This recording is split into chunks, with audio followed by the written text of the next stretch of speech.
पूजा के सामने वो सच्चाई आ चुकी है जिसने उसकी दुनिया हिला दी। मानव ही बेला का असली पति है। एक काली रात में जब पूजा चुपके से बेला के कमरे में पहुंचती है तो उसकी आंखों के सामने सब कुछ साफ हो जाता है।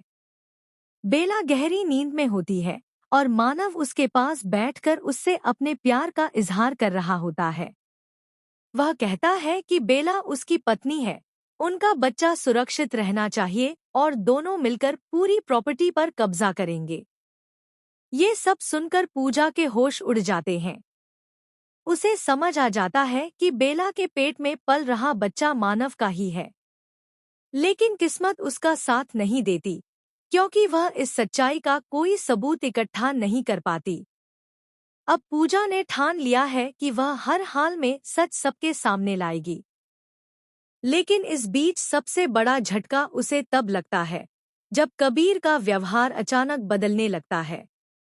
जो कबीर कभी पूजा की हर बात मानता था, अब वही बेला के इशारों पर चलने लगता है। पूजा को एहसास होता है कि इसके पीछे कोई काला राज छुपा है। सच की तलाश में पूजा फिर से बेला के कमरे में जाती है और वहां रखे एक रहस्यमयी संदूक को खोलती है। अंदर का नजारा देखकर उसकी रूह कांप उठती है। एक लाल कपड़े में पूजा के बाल और कबीर की निजी चीजें रखी होती हैं। साथ ही कुछ कागज होते हैं जिन पर अजीब मंत्र लिखे होते हैं और दोनों के नाम दर्ज होते हैं। अब पूजा को यकीन हो जाता है कि यह सिर्फ धोखा नहीं बल्कि काला जादू है।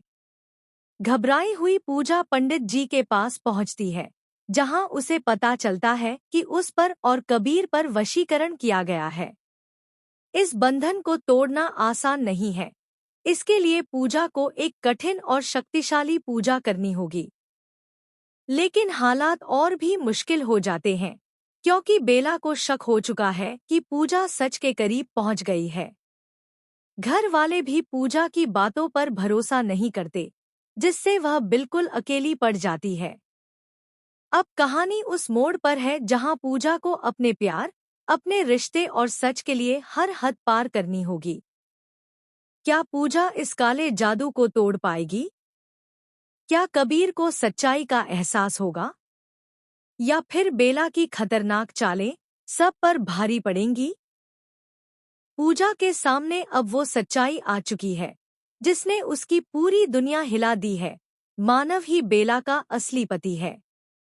एक रात सच्चाई जानने के लिए पूजा चुपके से बेला के कमरे में पहुंचती है। वहां जो वह देखती है उससे उसके होश उड़ जाते हैं।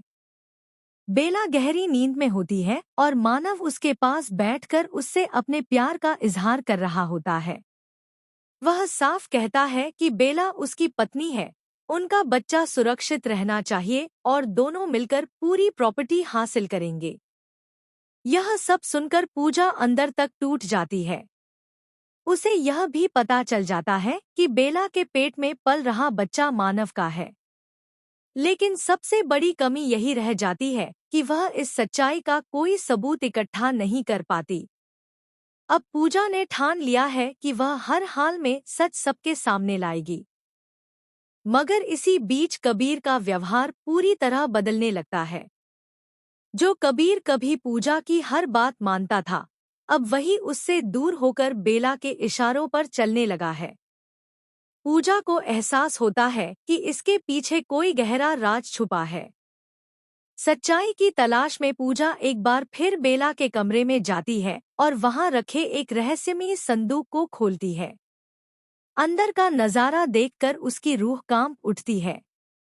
एक लाल कपड़े में पूजा के बाल और कबीर की निजी चीजें रखी होती हैं। साथ ही कुछ कागज होते हैं जिन पर अजीब मंत्र और उनके नाम लिखे होते हैं। अब पूजा को यकीन हो जाता है कि यह सिर्फ साजिश नहीं बल्कि काला जादू है। घबराई हुई पूजा पंडित जी के पास पहुंचती है, जहां उसे पता चलता है कि उस पर और कबीर पर वशीकरण किया गया है। इस बंधन को तोड़ना आसान नहीं है। इसके लिए पूजा को एक कठिन और शक्तिशाली पूजा करनी होगी। उधर बेला को भी शक हो जाता है कि पूजा सच्चाई के करीब पहुंच चुकी है, इसलिए वह और ज्यादा सतर्क हो जाती है। घर वाले भी पूजा की बातों पर भरोसा नहीं करते, जिससे वह बिल्कुल अकेली पड़ जाती है।